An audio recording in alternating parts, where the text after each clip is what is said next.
দুদিন ধরে ভীষণ জ্বর, শরীর খারাপ, সারা গায়ে কেটে গেছে। কার? আমার। কেন বিশ্বাস হচ্ছে না তোমাদের? বুঝতে পারছো না? কিচ্ছু খেতে ইচ্ছা করছে না। তোমরা বিশ্বাস করছো না? সিরিয়াসলি বলছি, দুদিন ধরে আমারও শরীরটা ভীষণই খারাপ। না না না, মারণ রোগ আমার কিছু হয়নি। ইন জেনারেল সবার যেটা হচ্ছে সেটাই হচ্ছে। শুরু করি ভিডিওটা। ফুল প্লেজে শুরু করতে হবে। কন্ট্রোভার্সি ভিডিও বলে কথা, ঝগড়া নিয়ে, দাপট নিয়ে শুরু না করলে ভিউজ কোথা থেকে হবে? না না বন্ধুরা, আমার খুব একটা শরীর খারাপ নেই। এই নর্মাল যেটা হয়। আমার প্রাণের টুকরো যে আমার কতগুলো বিড়াল আছে তাদের দুজনের ভীষণ শরীর খারাপ, ডাক্তারখানায় নিয়ে গেছিলাম, প্লাস মেয়ের জন্য একটু ব্যস্ত ছিলাম। এইসব কারণে কালকে বিকেলে ভিডিও দিতে পারিনি, সকালবেলা ছোটো একটি ভিডিও দিয়ে চলে গেছিলাম। ভেবেছিলাম এই মারণ রোগীকে নিয়ে আজকে ভিডিও করবো না, আজকে রন প্রীতিকে নিয়ে, যেটা ওয়াইটিতে মানে ট্রেন্ডিং টপিক, সেটাকে নিয়েই তো কথা বলা উচিত, বা বলা, সবাই বলছে সবার মতো, আমি আমার মতো কী ভাবলাম সেটা নিয়ে বলা উচিত, কিন্তু সেটা পরে বলবো। এখন মারণ রোগীর ভিডিওটা চোখের সামনে চলে এলো, টাইটেলটা যথারীতি, টাইটেলটা দেখেই তো মানুষ যাবে। সারা গায়ে কাটা ছাড়া, তো দেখতে যাবো না যে কিসের জন্য কেটে ছেড়ে গেছে, কিসের জন্য ভিডিও সেইভাবে দিতে পারছে না, তো দেখতে গেলাম। সেই যথারীতি আমাদের মারণ রোগীর শরীর খারাপ, দেওরটির যে শরীর খারাপ সেটাকে কিন্তু উপেক্ষা করছে। তার আগে নিজের ইন্ট্রোটা দিয়ে নিই। সাজানো প্রশংসার চ্যানেল থেকে আমি অপর্ণা তোমাদের জন্য নিয়ে আসলাম আরও একটি ভিডিও। একটা ছোট্ট কমেন্ট পড়ি, একটা ছোট্ট ভালোবাসার ভিউয়ার্সের। আমি অনেকের কমেন্টই পড়বো। রীতার রান্নাঘর বলে একজন আছেন, দিদিভাই কিনা জানি না, তিনি সম্ভবত আমাদের কলকাতাতেই থাকেন, তো সে খুব ভালো ভালো কমেন্ট করেন। আরেকজনের নাম ঠিক এই মুহূর্তে মনে পড়ছে না, যদি মনে করতে পারি অবশ্য করেই বলবো। আমি এর কমেন্টটা আমি কেন পড়ছি, অবশ্য করি, কেউ প্রশংসা করলে ভীষণই ভালো লাগে। সে লিখেছে, সব থেকে মার্জিত কন্ট্রোভার্সি ক্রিয়েটার আপনি। এখন এ ঝগড়ুটে জানি না কাকে বলেছে, কন্ট্রোভার্সি ক্রিয়েটারদের ভালো লাগছে না, আপনারটাই খুব ভালো লাগছে। ধন্যবাদ। এত সম্মান পেলে কার না ভালো লাগে? তো সবারটাই ভালো, আমারটা হয়তো আপনি আমাকে হয়তো বেশি ভালোবাসেন বলেই, জানি না ছোট না বড়, আমার থেকে আপনি না তুমি, যাই হোক কিছু একটা বললাম। আপনি যেহেতু হয়তো আপনার কোনো কারণে আমাকে ভালো লাগে, ভিউজ যতই অল্প হোক, কিছু মানুষের থেকে ভালোবাসা আমি খুব পেয়েছি। আমি নেগেটিভ কমেন্ট আমার সেভাবে আসে না, আমাকে হার্ট করা কমেন্ট একেবারেই আসে না। হয়তো কেউ বুঝিয়ে বলে যে ভালো লাগে না, দেখতে ভালো লাগে না, এরকম হয়তো কেউ বলে, তো তাদেরটা আমি ঠিক আছে, তাদের হয়তো ভালো নাই লাগতে পারে, সেই জন্যই হয়তো দেখে না। কিন্তু যারা ভালোবেসে কমেন্ট করে তাদের ভিডিও, তাদের জন্যই আমার ভিডিও করা, ব্যাস এইটুকুই কথা বলার। এরপরে বাদ বাকি আমি ভিডিওর ভেতরে ঢুকে যাই। আর দু একজনের নাম আমি বলবো যে আমাকে ভীষণভাবেই কমেন্ট করে, যে আমার নামটা এক্স্যাক্টলি মনে পড়ছে না। তো যাই হোক, এবারে আসি আসল পয়েন্টে। প্রচণ্ড জ্বর। কার? নিজের জ্বর, নিজের শরীর খারাপ। হ্যাঁ, আর তারপরে কি হলো বললো, দেওরটিরও জ্বর তো এখন ঘরে ঘরে জ্বর, সর্দি কাশি সবারই, কিন্তু ওর রেস্ট আছে। দেওরটির কি রেস্ট আছে? না, দেওরটিকে দিয়ে বেটা তোর জ্বর, তুই দোকানে যাসনি। অ্যাকচুয়ালি তেমন কিছু না হলেও মিথ্যে কথা বলে দোকানে ড্রপ দিয়েছে। এবার সেটা তো ভিডিওতে দেখাতে হবে। মিথ্যে কথা বলে শরীর খারাপে ভান করে দোকানটা ছুটি করেছে, কারণ একদিনও ছুটি পায় না। তাই জন্য ওই ইয়েটা সেট করতে হবে তোমাদের, ওই গ্যাস ওভেনটা সেট করতে হবে। নতুন কিনেছে আমাদের মারণ রোগীর, আর ভালো লাগছে না। পুরনো জিনিস কিছুই মারণ রোগীর ভালো লাগে না, মানে পুরনো আসবাবপত্র, তোমরা খারাপ কিন্তু কিছু ভেবো না, পুরনো আসবাবপত্র আমাদের মারণ রোগীর কিছুই ভালো লাগে না। সেই জন্য গ্যাস ওভেনটা ঠিক করবে। বাইরে থেকে কেন লোক ডাকবে? বেকার ঘরে এত সুন্দর ফ্রিতে চাকর পেলে বাইরে থেকে কেন ডাকবে বলো দেখিনি এসব লোক? তাহলে দেওরটিকে এদিকে ছুটি করাই, তাহলে ওইদিকেও বলা হবে যে আমার শরীর খারাপ, এদিকে শরীর খারাপের বাহানায় ঘরেও থাকা যাবে। ঘরে থেকে এবার বাদবাকি যে এই সপ্তাহে যে কাজগুলো করা হয়নি, কর বেটা ওগুলো। ওনার শরীর খারাপ, ওনার ভালো লাগছে না, ওনার অসুবিধা, ওনার কষ্ট, ওনার রেস্ট আছে, শুধু ক্যামেরা ধরা। এদিকে দেওরটি শরীর খারাপ। দেওর আবার নিজের শরীর খারাপ, ওষুধ টষুধ ভুলে পড়ে গেল মারণ রোগীকে নিয়ে, কারণ এই মারণ রোগীর শরীর খারাপটাই তো আজকে তাদের যেটুকু ব্যাঙ্ক অ্যাকাউন্টে ঢুকিয়ে দিয়েছে, তাই না? তো ওটাকে তো একটা হাইলাইট করতে হবে। দেখো, যার যেটা মানে যেটাকে হাইলাইট করলে আর কি লাভ হবে, দেওরের ওষুধটা হাইলাইট করলে তো আর রোগ হবে না। তার থেকে মারণ রোগীকে নিয়ে আবার যদি নতুন করে শুরু করা যায়, তো এই যে ভিউয়ার্সটা, এই যে কন্ট্রোভার্সি ক্রিয়েটার, অনেকে রণপ্রীতির দিকে ছুটে গেছে, তো এই জায়গাটা অনেকটা ফাঁকা হয়ে গেছে। তো এই ফাঁকায় যদি আবার একটু গোল দেওয়া যায়, আবার ভালোবাসার ভিউয়ারদের যদি আবার বলা যায়, দেখো কিন্তু আবার কিন্তু অসুখ হচ্ছে, দেখো কিন্তু তোমরা আবার কিন্তু আসতে থাকো, এটাই হচ্ছে কি কারণ। এই সময় কার না এরকম জ্বর, সর্দি, কাশি এরকম হয় বলো তো? এটা যে কবেকারের ভিডিও, কোনো তো শুরু নেই। কারণ গোটা সিদ্ধ খাচ্ছে, তার মানে ধরে নেবো যেদিনকে গোটা সিদ্ধ দেখিয়েছিল তার দু একদিন পরে ভিডিওটা আবার সেই একই পুরোনো দিনের সেই থানায় যাওয়ার ভিডিওর মতো শুরুটা করলো। আসলে স্ক্রিপ্টগুলো লিখে রাখলে যা হয়, মানুষ তো এক কথা বারবার একরকম বলতে পারে না। 3-4 দিন আগের ভিডিওতেও বললো ভিডিওটা শুরু করেছিলাম ভালোভাবে, হঠাৎ করে কি যে হয়ে গেল। এবং আজকেও কিন্তু সেই একই কথা বললো, ভিডিওটা শুরু করেছিলাম ভালোভাবে, হঠাৎ কি হয়ে গেল আমি অন্তত বুঝিনি। তোমরা যদি বুঝে যাও একটু বলো তো। আমি কিন্তু দেখে নিয়েছি, আমি কিন্তু একবার ভিউজ দিই, একবারে বেশি আমি দেই না, যার জন্য গতকাল রাতে আমি দেখি না, আমি সকালবেলা ভিডিও করতে যাওয়ার আগে, ভিডিও করতে বসার আগে একবারে ভিউজ দিই। তো যাই হোক, 2-2.5 লাখের, প্রায় 2.5 লাখের কাছাকাছি চ্যানেলের ওই 10-এ গিয়ে ঠেকেছে ভিউজ। মিথ্যাচার তো কেউ সহ্য করবে না। তারপর শরীর খারাপ, জ্বর, ডাক্তার দেখাতে গেল, ডাক্তার দেখিয়ে, ডাক্তার দেখানোর পরই শুরু হয়ে গেল কি না, এবার শপিং মলে যাওয়া, বা শপিং মল না, সরি, ওই কোনো দোকানে গিয়ে সমস্ত উল্কাটা ফাটার জিনিসপত্র কিনেছে, কী সব শিখবে হাতে হাতে করে। অঢেল সময় তো, চাকরটি অঢেল কাজ করে দিয়ে যাচ্ছে, ছেলের স্কুল যাওয়া নেই, ছেলের কিছু শেখানো নেই, অর্ধেক সময় বাপের বাড়ি থেকে খাবার আসছে। হ্যাঁ, তো এবার ফ্রি টাইমে আগে প্রেম করেছিল, আগে ফাঁকা মাথা ছিল, কাজ অত ছিল না, কিন্তু সেই সময় নোংরা নষ্টাম করে বেরিয়েছে। হ্যাঁ, তারপরে এখন তো সেটাও আর সম্ভব হচ্ছে না, এই মুহূর্তে দাঁড়িয়ে সেটা আর সম্ভব হচ্ছে না, মানে এখনই করলে পাবলিক ঢিল মারবে। সবে 1 বছর হয়েছে, একটু ব্যাপারটা একটু পুরনো হলে তারপর তো শুরু করবে অঢেল সময়, তাই জন্য উল্কাটা বুনবে, কত কিছু করবে। তো ভিউয়ার্সরা বলেছে রান্নাঘর সাজাও, সুন্দর সুন্দর রান্নার ভিডিও দাও, এসব দেবে কি করে বলো তো? কথায় কথায় তো শরীর অসুস্থ হয়ে পড়ছে, কথায় কথায় কিছু খেতে পারছে না, ওমা গোরে কী জ্বর রে, ও বাবা গো কী শরীর খারাপ রে, আর দেয় ওরও, এই তোমাকে ডাক্তার দেখাতে হবে, আমি ডাক্তার দেখাবো, ওটা পরে, আগে একে ডাক্তার দেখাতে হবে, এ পুরো ওষুধের মধ্যে আছে, এ পুরো শুয়ে আছে, এই দেখো শরীর খারাপ, আর এই দেখো রান্নার ভিডিও করছে। বুঝতে পারছো একটা মানন রোগী কি অসম্ভব শরীর খারাপ, কি সুন্দর রান্না করছে, যেই দেখলো আরে দাও তুমি এটা কি বলে ফেললে, কি বলে ফেললে, এটা রান্না করছি, আমি রান্না করছি বলে বলে ফেললে তো ব্যাস। তারপর এই যে আমি রান্না করছি না, আমার এই হাত পা প্রচণ্ড ব্যথা করছে, ঘাড়ে প্রচণ্ড ব্যথা করছে, বুঝতে পেরেছো? এবারে আসি, উলের জিনিসপত্র কিনলো, সমস্ত কিছু কিনলো, এইবারে ওই কি ও নিজেরা খাবে নিরামিষ, আর ওই বাচ্চাটার দোহাই আমিষ, বাচ্চাটা আমিষ খেতে ভালোবাসে, বাচ্চাটা নিরামিষ খেতে ভালোবাসে না। কিন্তু ইন জেনারেল মানে এই দেশিদের ঘর আমি যেটুকু জানি, ওরা নিরামিষ পোস্ত টোস্তগুলো এগুলো বেশ ভালো খায়। তো যাই হোক, বাচ্চাটা সেরকম রুচি না, যেহেতু ভালো মন্দ খেয়ে বড় হয়েছে, বাচ্চাদের কথা তো কিছু বলা যায় না, বাচ্চাটা খেতে খেতে বেশ ভালোবাসে। ও আসল কথাই তো বললাম না, আরে বাপ রে বাপ, জ্বর গায়ে, কি পেশেন্ট বলো তো, পেশেন্ট ডাক্তার ফাক্তার দেখিয়ে সোজা চলে গেল হোটেলে, মুখে কিন্তু স্বাদ নেই, ওই বাচ্চাটা খেতে চেয়েছে, বাচ্চাটা ছোটো ছোটো বাচ্চা খেতে চেয়েছে, তাই আমিও একটু সাথে সাথে গেলাম। বাচ্চাটা এখন থেকে কেমন হিংসুটিকুটি তৈরি হয়েছে, এদের ভিডিও দেখে বোঝা যাচ্ছে। ওই যে ইয়েগুলো নিয়েছে ওরা, বোধহয় প্রন পাপড় বোধহয়, বা কিছু একটা পাপড় ওরা নিয়েছে, আমি হয়তো মিস করে গেছি। তো সেখান থেকে বাচ্চাটা এতটাই ভালো শিখে গেছে যে কারোর জন্য চিন্তা করবি না, নিজেই খেতে থাকবি। আমাদের বাচ্চারাও কখনো ছোট ছিল, কিন্তু ওইভাবে ওর থেকে ওখানে টেনে লুকিয়ে নিতে হয়নি। এটা কখন করতে হয়, যেসব বাচ্চারা একেবারেই পায় না তাদের কাছ থেকে খাবার একটা লুকিয়ে আমি নিলাম, যেহেতু ও খুব একটা পায় না। তো যাদের একটু মানে এরকম খাবার অভ্যেস আছে, তার ভালো মন্দ খাবার, তাদের কাছ থেকে মা এবং বাবা একটা পাপড় নেবে, তাও আবার লুকিয়ে। বুঝতে পারছো এদের মতো হিংসুকুটে ওই বাচ্চাটাকে কীভাবে তৈরি হচ্ছে। এদের যা যা রোগ, এদের যা যা প্রবলেম, মিথ্যে কথা বলা, হিংসুটে, সবাইকে মানে কাউকে সম্মান না দেওয়া, আস্তে আস্তে কিন্তু বাচ্চাটা পুরো সেই দিকে কিন্তু ভিড়ছে। না হলে আমার অবাক লাগলো যে আমাদের ছেলেমেয়ের সঙ্গে তুলনা করি, জানি না আর সবার ছেলে কীরকম, আমাদের তো এটা করতেই হয় না, উপরন্ত মেয়ে তো ছোটোবেলা থেকে আরও নাও নাও, আর বাবাই আমার ছেলে আর কি নেবে তো নিয়ে নাও না, কোনো ব্যাপার না। হ্যাঁ, যেটাও খেতে ভালোবাসে একদমই, চাইলে পরে নিশ্চয়ই দেবে, কিন্তু তার জন্য লুকিয়ে খেতে হবে না। যদি দেখে ফেলে যদি যে নিচ্ছি, তাহলে চেঁচামেচি শুরু করবে। বলছি তো, যেরকম ওরা, ওদেরকে তো ওখানে শেখানো উচিত, কেন শেয়ার করে খাবে। তোমার জন্য যে প্লেটটা এসেছে সেটা শুধু তোমার জন্য নয়, সবাই মিলে খাবে, জানি না।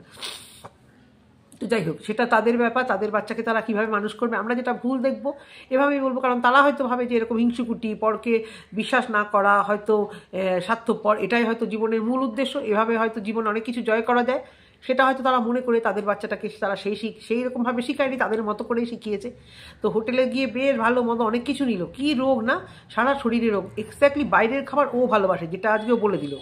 ছেলেটি তো বাইরে খাবার ভালোবাসে না, মানে দেওরটি ভালোবাসে না, বাচ্চারা তো ভালোবাসবে, কোন বাচ্চা না বলো তো হোটেলে রেস্টুরেন্টে খেতে ভালোবাসে, বেশিরভাগ ঘরের বাচ্চারা যদি সেই চালটা থাকে।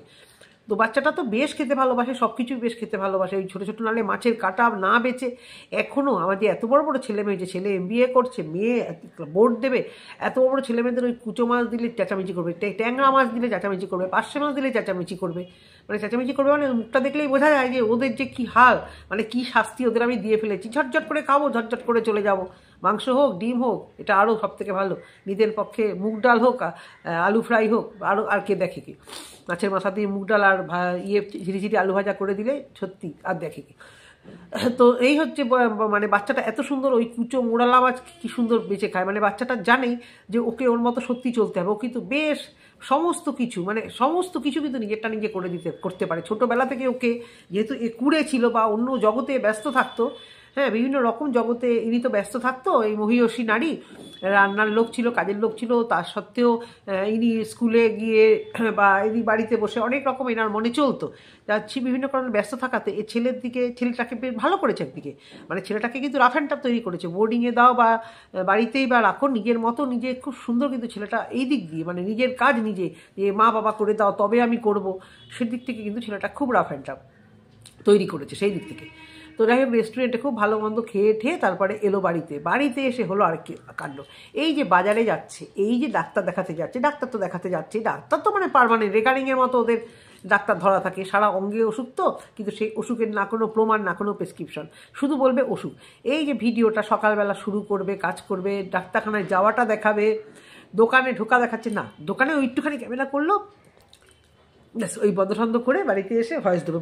ভয়েস ছাড়া তো কোথাও রাস্তায় কথাবার্তা বলার জীবনেও নেই, কারণ শুধু চোরের মতো থাকে। এই বুঝি কেউ দেখে ফেললো, এই বুঝি আসলো, এই যদি প্রমাণ চায় যে এটা তোমার দেওর না প্রমাণ দাও, এটা তোমার শরীরের রোগ নেই প্রমাণ দাও, এই একটা আতঙ্কে এদের শরীর খারাপ হয়ে যাচ্ছে। আর এই আতঙ্কে এরা একদিন পর ভিডিও দিচ্ছে, তারপরে আবার কি মহারানীর শরীর এতটাই খারাপ, এডিট আর করতে পারছে না, দেওরটি বলছে তুমি এডিট করো, এডিট করে ভিডিও ছাড়ো ভাই, ওই আমাদের একমাত্র আর্নিং সোর্স। ভিউয়ার যে কটা আছে, যে কটাকে চোখে পট্টি পরিয়ে মুরগি বানিয়ে রেখে দিয়েছি শরীর খারাপে, আমি ভাবি কি এই যে যারা এখনও ওদের শরীর খারাপে এই যে কমেন্ট করো তুমি ভালো হয়ে যাও, আচ্ছা তাদের ঘরে এরকম জ্বর সর্দি কাশি হয়তো হয় কি হয়তো, তো তোমাদেরকে ওই জায়গাটায় বসাও তো। এটা কি কোনো মানন রোগ? এটাকে একটা বলার মতো রোগ? এই যে আমি বলছি সত্যি কিন্তু আমাদের ঘরে মানে এবছর দেখছি বিশেষ করে মেয়ের যত পরীক্ষা এগিয়ে আসছে, যেন ওর জ্বর সর্দি, আমার যেন সর্দি, এটা প্যানিক থেকে না কি থেকে আমি বুঝতে পারছি না। প্রত্যেকের এই হাজব্যান্ড ছিল না 4-5 দিন, এসে এখন ও বলছে গা ম্যাচ করছে, তা সত্ত্বেও আজকে আবার ওকে বাইরে যেতে হলো। বাইরে মানে আজকে ঘুরতে গেল, সেই বাইক নিয়ে ডায়মন্ড হারবার গেল বন্ধুদের সাথে, এর নাকি জ্বর।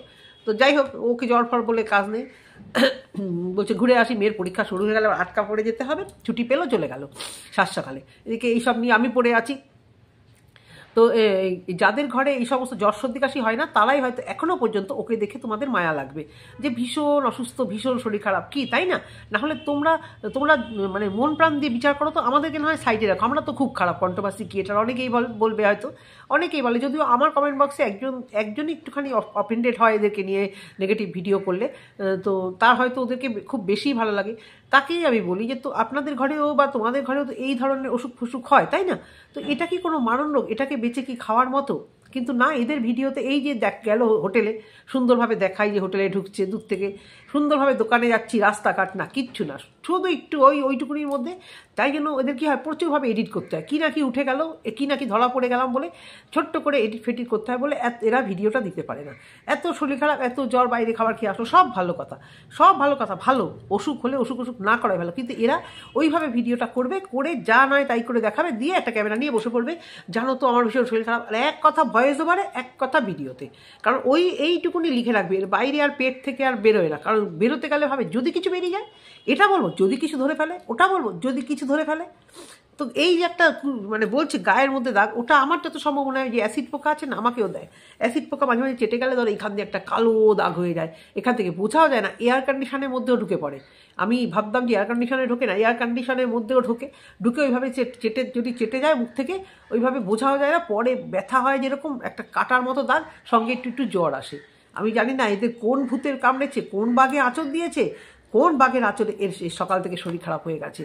মানে 2025 দাঁড়িয়ে এত মডার্ন যে নাকি একটা বিয়ে থেকে না বেরিয়ে দেওরকে বিয়ে করেছে, বুক ফুলিয়ে বলছে এটা রাইট আছে আমাদের, এটা অন্যায় নয়, এটা আমি করে দেখিয়েছি, আমার ভালো থাকার অধিকার আছে।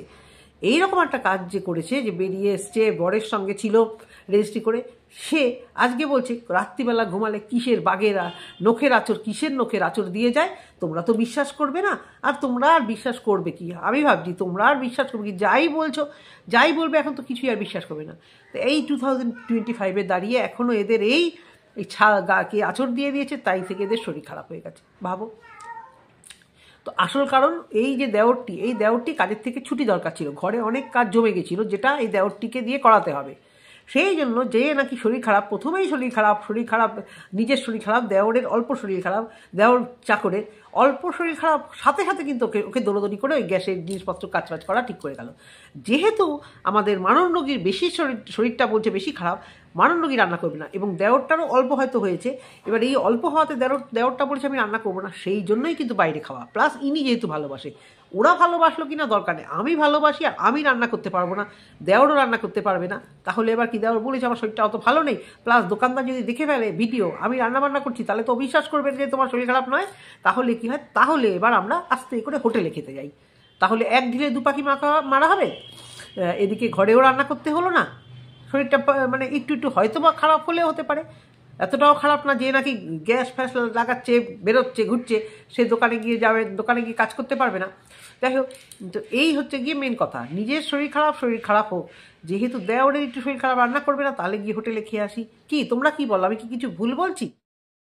তো যাই হোক, ঘুমাচ্ছে, ঘুম থেকে উঠে ওই দাগগুলো দেখছে, হ্যাঁ অ্যাসিড পোকা চাটার ওই দাগ, আমি শিওর অ্যাসিড পোকায় হবে, নাকি ঘুমিয়ে পাস্টের স্বপ্ন দেখছিল, নাকি নিজেই নিজের গা আঁচড়ে দিয়েছে পাস্টের স্বপ্ন দেখতে দেখতে, হতেই পারে, মনটা ওদিকে মুছতেই পারে, এদিকে যদি মন ছুটে যায়, জানি না ওর মনে কি চলছে, কারণ হাজব্যান্ডও বুঝতে পারেনি যে 1 বছর ধরে কি চলছে, অন্য কাউকে চিন্তা করছে, বা মা বাবারা কতটা কি বুঝতে পেরেছিল সেটা আমার মানে বোঝার যোগ্য নয়।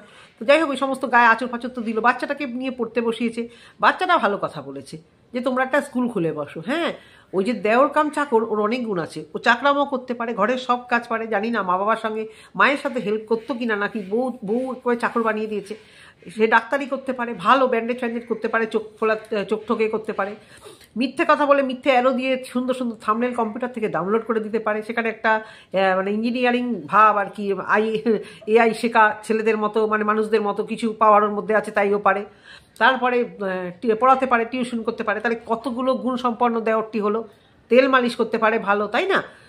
তো বাচ্চাটা বলছে তোমরা বরঞ্চ একটা স্কুল খুলে নাও। তখন বললো কি আমাদের মানন্দ কি, হ্যাঁ স্কুলও একটা খুলবো, হ্যাঁ এভাবেই খুলবে, কারণ বাচ্চাটা এই যে এত হিংসুটি হওয়ার কারণ, আরও একটা কারণ কি জানো তো, বাচ্চাটাকে আনসোশাল করে রেখেছে। এই বয়সে বাচ্চা রিলেটিভদের সঙ্গে মিশবে, পাড়ায় মিশবে, স্কুলে গিয়ে মিশবে, তাই না? তবেই তো বাচ্চা সোশ্যাল হবে।